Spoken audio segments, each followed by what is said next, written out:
and the door to his case was closed. That's America for you. No justice, right? Especially if you got money, do whatever you want.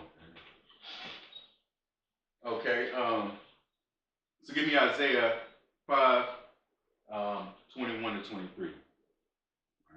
Woe unto them that are wise in their own eyes, and prudent in their own sight. Woe unto them that are mighty to drink wine, and men of strength to mingle strong drink, which justify the wicked for reward, and take away the righteousness of the righteous from him. That's right. And that's what you have here. You know, people who are being wicked and they're justifying the wicked. Right? And so they're giving hell to the righteous man. Right? He has nowhere to be himself and be a righteous man, because everybody around him is wicked, and they, everybody stabbing each other in the back.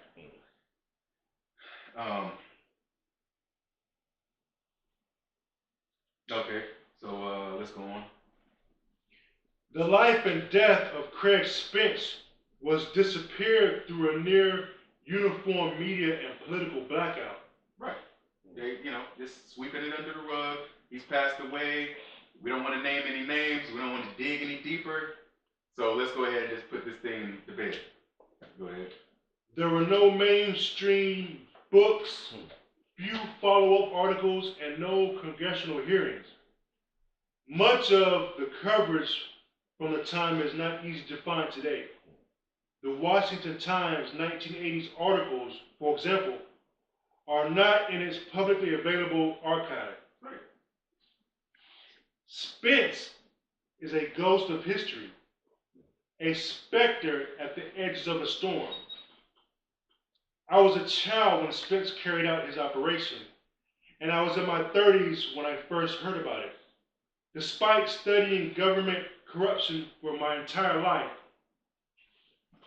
in 2017, I discovered Spence while researching Epstein, and was startled both by the similarities between the two men and by the fact that I had never heard of Spence.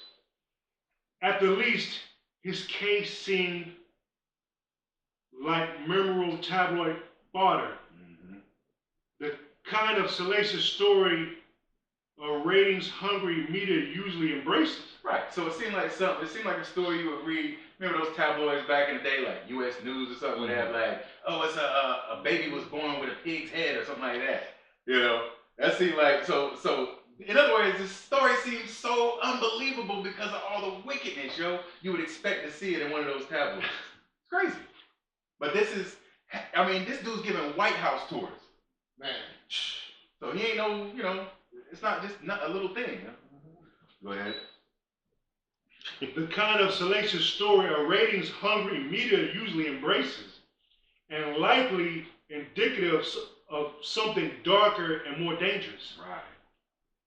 It surprised me that reporters old enough to have remembered the Spence case unfolding in real time never brought it up in the context of Epstein or other sex crime cases involving members of the United States government. Well, if you think about it, they didn't have the internet, they didn't have video cameras and camera phones and all this.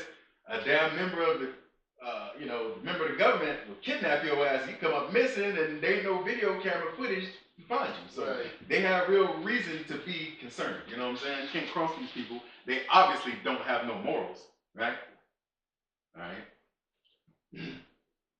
On July 6th, 2019, Epstein was arrested on one count of sex trafficking of a minor and one count of conspiracy to commit sex trafficking. The arrest spurred anticipation that the high-level participants in his operation may finally have to discuss their alleged offenses under oath.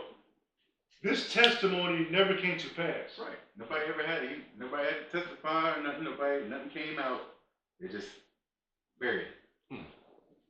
On August 9th, Epstein allegedly committed suicide in prison, but there were no witnesses or video recordings of the death. This is what I was talking about as far as why somebody would be concerned about stepping on toes or, you know, peeking up under the wrong skirt or the wrong table or whatever, especially back then in the 80s when these politicians are being wicked as hell because of this. Go ahead.